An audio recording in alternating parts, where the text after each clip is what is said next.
I wanted to tell you about government contracting, but I wasn't sure how it was going to be received. I wanted you to get to know me a little bit better. There's been a lot of, oh my gosh, what's going to happen, when the administration changes? Is that going to impact contracts? Is that going to, I've gotten a lot of those kind of questions.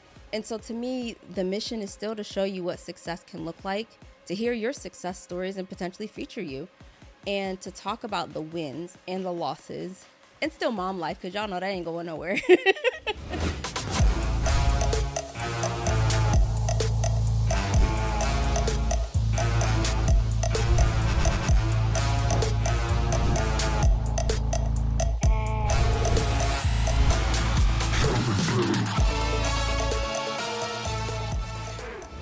Welcome back, Bold Move Besties, to another episode of She Built Success. I am your host, Claudia. Let's get into it. But before we do, if you haven't already, go ahead and hit the subscribe button if you're here on YouTube.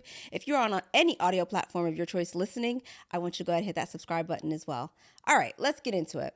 So I want to talk about She Built Success and its evolution. So we are on season 3.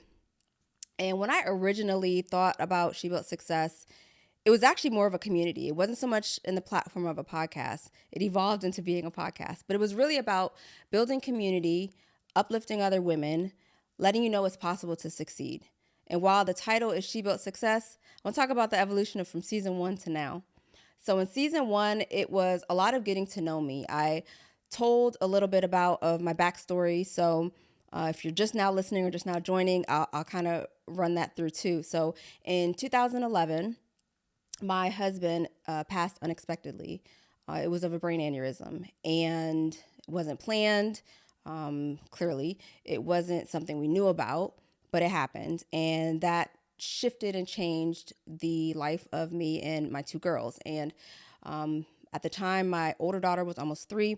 My younger daughter was 7 months. And so it really put a pause on me wanting to pursue my company, because at the time I did have a company as well, but I put a pause on wanting to go back into consulting to focus on being a W-2 and providing for the kids and whatnot. And so season 1 was a lot about getting to know me. I talked about my kids and their fun times that it is being a sports mom now. And then in season 2, I started talking more about government contracting and what it looks like for me and how I got started. And I got started by turning what was a W-2 position into a contractor position. So I was a subcontractor, and I was able to carry that contract and fulfill what needed to be done. So for me, that was how I transitioned into government contracting and have been doing it. Oh my gosh, I'm going to date myself. I've been doing it since 2007, but as my company since 2014. And I'm thankful to be able to continue to share part of the journey of what it looks like to be in government contracting. Season 3, or I guess towards the tail end of season 2, I started talking about how we're working to help small businesses also get into government contracting. And I'll talk about it in another episode as far as what it looks like, depending on where you can place yourself as a business to see if government contracting is even for you. That's here for season 3. But I'm saying that because a lot of times when we go in with a certain mindset, so for me, for season 1, it was like, I wanted to talk all the things. I wanted to tell you I'm a mom and I'm a student pilot. I still am both. And I wanted to tell you about the nonprofit and aviation. I wanted to tell you about government contracting, but I wasn't sure how it was going to be received. I wanted you to get to know me a little bit better. That was season 1. Season 1 was like everything. I was told by a good friend that, oh, so you approached your season 1 like an influencer. And that wasn't my intent. It was really just, I wanted a platform that would help inspire and uplift and still show you the real side of me, because growing a business, building a team, serving clients, being present for my family, starting a nonprofit, were all things that were going on simultaneously. But at the same time, I wanted to share it with you. I wanted you to know that it's possible. I wanted you to know what success looks like and what's attainable or achievable, what you could set your mind to. And that was season 1. So season 2, I felt like I was a season. Now I'm confusing seasons. I got locations in head, but there was an episode where I was talking about like, what am I good at versus my gifts? And in it, I kind of I had reservations because I said, I feel like I'm supposed to be doing this certain thing, but I'm not sure. And so I didn't really say what I was doing, but it came to be coaching. So coaching for small businesses wanting to get into government contracting. And it took me a while to get to that. And then when I finally said, okay, I'm going to announce it, like I announced it on the podcast, like y'all got to hear it. And, and that's another step, another evolution. And I think that now on season 3, it really is leaning in on government contracting and helping you understand the nuances of what it means and what it looks like to get your first contract. Like I want to help be that voice that you can be like, yep, you know what? She know what she's talking about. Or, yep, you know what? I might do this coaching thing with her. Let me just go wait and see. Like, I feel like it's possible as small businesses to not know where you fit in the government space and not know if what you're providing is something that they buy. And I've talked about it in other episodes where, the different tools and resources, and I'll continue to talk about it because there's so much misinformation out here about all you have to do is, it's more than all you have to do is. You need a strategy. You need a game plan. You can't go after all agencies. You need to be specific on the ones that you go after. And even if that, you want to get more granular, it's going after the program offices. So now, when I look at what She Built Success is for season 3, it feels like talking to you small businesses and my parents, my moms, my dads, if you're listening too. I am not excluding you by any stretch of the imagination.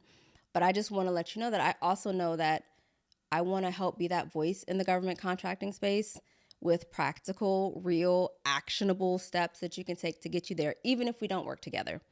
But just know that invite to work together is always there. But that is the lens that I'm coming at for season 3. And until that lens shifts, if it shifts, that's where I'm going to be sitting at. So if you have questions, I encourage you to ask them, leave them in the comments. Send me an email. We have voicemail. Oh, hear what, y'all? I have had voicemail on the She Built Success website for a minute. And I got one message, not like a couple weeks ago. And I encourage you to leave the questions, leave the comments, ask. I mean, you don't know what you don't know. I talk. Don't worry. I am in my DMs heavy, especially on both LinkedIn and IG. So if you follow @BoldlyClaudia, because I know some of y'all are audio, which by the way, I'm going to continue to encourage you to get on the visual because the visuals are on point, Now, that being stated, let me bring us back in. No, but in all seriousness, She Built Success to me is really about not only showcasing entrepreneurs and their journey and what their definition of success is, and interesting topics or projects that they may be working on that they should then come on to the pod, but it's also about empowering and helping small businesses win in government contracting and win the right way and understanding that it is a journey. It is one that has its ebbs and its flows and that you have to prepare for. It's more than just, I just won my first multi-million. It's more like, you know what? I just made headway. I learned about this particular program and my service or my product can fit that need or fulfill that need. And so to me, the mission is still to show you what success can look like, to hear your success stories and potentially feature you, and to talk about the wins and the losses and still mom life, because y'all know that ain't going nowhere. But it really is to continue to bring me fully, but knowing that small businesses, you guys can make it happen. You guys can take this path. You can find a space of what you need or what the government needs to purchase from you that makes sense without overworking yourself or stretching yourself thin. I feel like sometimes when a mission changes or when a vision changes, people are kind of left in the dark. You get I'm gonna use me as an example. Season 1, you're just like, you're getting to know me. I'm telling you all the things I'm doing and all the projects. And I will still be talking about that on and off throughout our history here with the podcast. But it really is being able to let you know that it's okay to bring you along and show you how it's evolving and show you what I'm interested in and where it's growing. And I'm a person that I like feedback. And so when you're radio silent, it's kind of weird for me. Or when I don't get to hear it, it's like, and it's not so much, oh, that was a great episode or hear praises, because that's not it. I want to know how I can help you in this space for the 20 or 30 minutes that these solo episodes go, that I have your time. How can I help you? What makes sense? What questions do you have? Okay, y'all know, and if you don't, I'm gonna tell you, I'm not good at quoting, but I'm gonna try. It's something like, there's no such thing as a dumb question. I think it's just the dumb questions not asking. It's something like that. I do believe there are dumb questions. I really do. Like if I'm, I'm gonna give you the real answer. So to me, I'm gonna give you an answer in the government space, right? So if you're on a call and the government is like the small business office is on and they're trying to help you as a small business get ready for presenting your capability statement on a call, and you're like, well, what does your agency do? That is a dumb question. You know what? Just hold that one to yourself and go do your research. Because if you say on there, and I've been on calls where people do that, it's like something like, well, do you guys buy what I'm providing? You can do your research, person. Just go to fpds.gov, go to sam.gov, go to usaspending.gov, performance.gov. They're all there. Like, you can go see what they buy. You just need to know your code, your North American Industry Classification Standard. Are you a small business owner, consultant, or service provider ready to break into government contracting, but not quite sure where to start or who you can trust? Let's change that. The Ready Swipe Gov Accelerator is our 12-week group coaching program that has a one-on-one guided experience feel. Inside, you'll learn how to position your business, package your services, and create your credit card swipeable offer that makes it easier for government buyers to say yes. Plus, you'll have the strategies and tools to be able to navigate the process with confidence. Now, spots are limited, so go ahead and apply at readyswipegov.com, and we can get started to that little step forward in government contracting.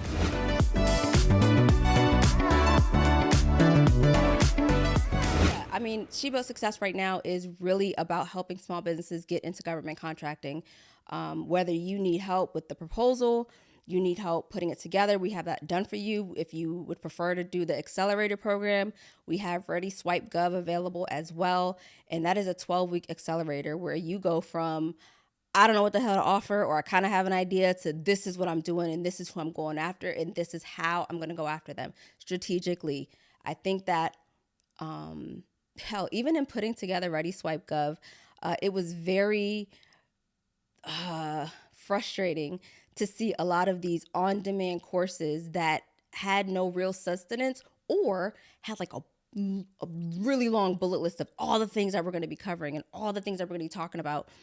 And it's like, but how about you step through, and how about you get the feedback, and how about you understand where they're really stuck, because it's not a one size fits all. And while the platform of Ready Swipe Gov is coaching, like group coaching, it's really intended to understand where you are and get you to where you need to be. Like, that is the whole point. And it's not a, well, you know what, go take this on-demand course and just, figure it out. Like, that's frustrating. Like, I understand as small businesses, you want to know how to do it, or how can I get into what you're doing, or how can I adapt what I do either in a B2B setting, so corporate, or with other small businesses. How can I adapt that to or for government buyer needs? So I'm excited to continue to share what's possible, what's going to be happening here on She Built Success as a platform.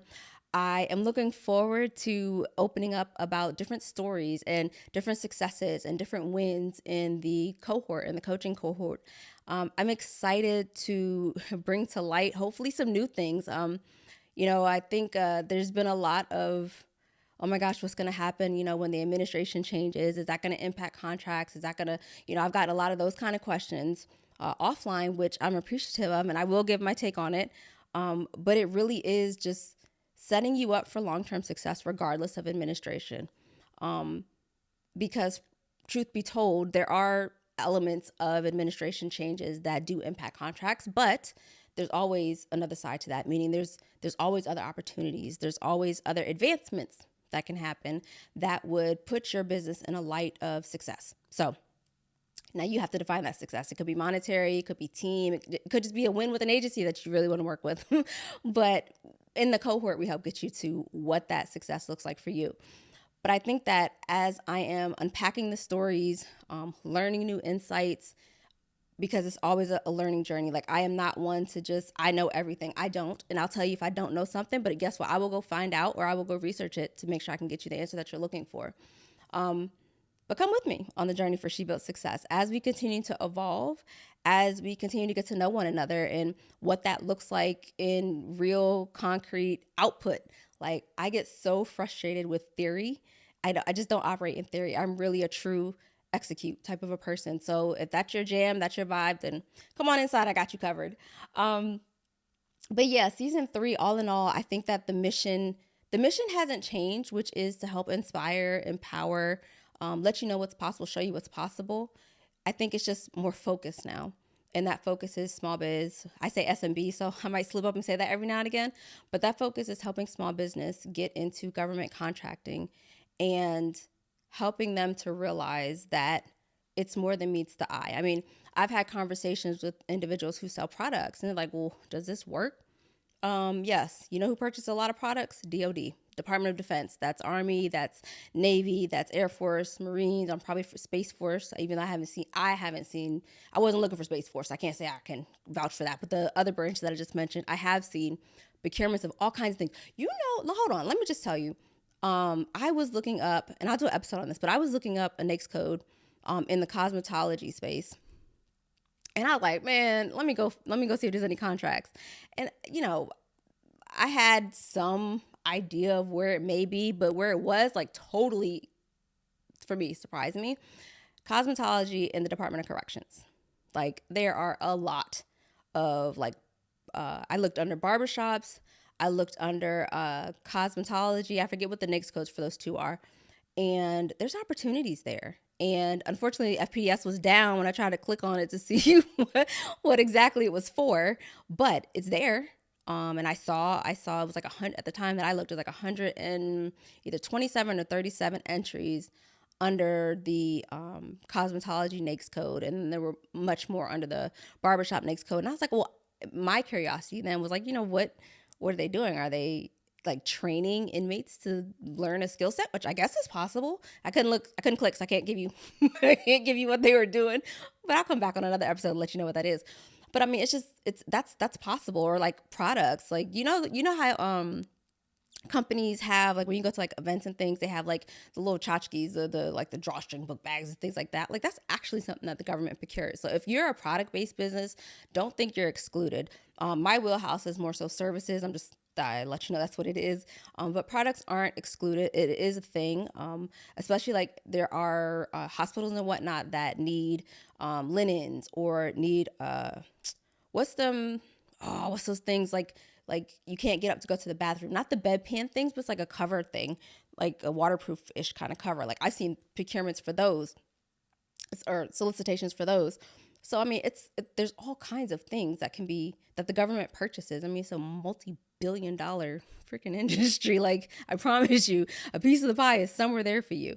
But just understand that I'll never come at you with this you can get rich quick thing, because as much as it sounds like that's possible, that's just not how I roll. That's not what I flow with. So it really is strategic and understanding what your strategy is going to be, even if that strategy means it's outside of what you traditionally know your work in.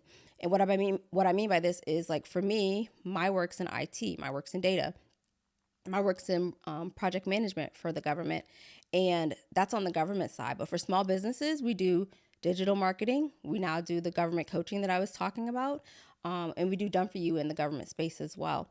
And so they don't always align perfectly, but there may be complementary things that you're doing today for B2B work that you can transition into government work. Or, newsbreaker here, you can partner with somebody. Like, you and another small business can potentially share, you maybe have complementary services. You can go in and bid on a contract together. Of course, you need the legal structure of things in place, and I do intend to have a lawyer on here shortly who's familiar with government contracting. But there's all of those elements that you can do that even though you may not feel you're ready, you actually are. You just don't know it because nobody's talking about this aspect of what it looks like. Everybody wants to look at the shiny multi-million-dollar contract. Let me tell you something about these multi-million-dollar contracts, y'all. More often than not, if that's what you're going after, you're going to need more than a team of 1, 2, or 3. I promise you that, because it's usually prime driven, which means the larger companies are out there saying, you know what? We're going after this multi-million and we're going to win it. However, I will say this, if it's over 700,000, they are required by FAR law. That's the Federal Acquisition Regulation. I hope I got the acronym right. And if not, we'll cross check that. It's the FAR. I always call it the FAR because that's what they call it. But that anything over 700K would need a subcontracting plan. So these multi-million-dollar contracts, while you might not be prime or might not be in a position to be prime as a small business, you will have the opportunity to understand who the prime is and then go in as a sub because they are required to do it, right? So it's things like that I don't hear a lot of people talk about. I know I'm not the only person talking government contracting, but I'd like to think that the tips and insights that I do share here on this platform are helpful and help or inspire you to actually take action, because there's no sense in sitting for listening or watching me and just you don't do anything with it. It's kind of stupid. Like, be present and take the action. Like, every episode I'm gonna come back to the mission of She Built Success. Every episode that you've listened to from one forward, I intentionally give you homework. It's usually towards the end. Yes, we're in season 3. No, I don't have another word for homework. I said I was going to come up with another one. I don't have one. So it's going to continue to be homework, but I give you homework. But that homework is intended for you to take action, whether that's a downloadable, because I do try to make things that are very rich in resources a downloadable, so it's easier for you to consume it or easier for you to hold it.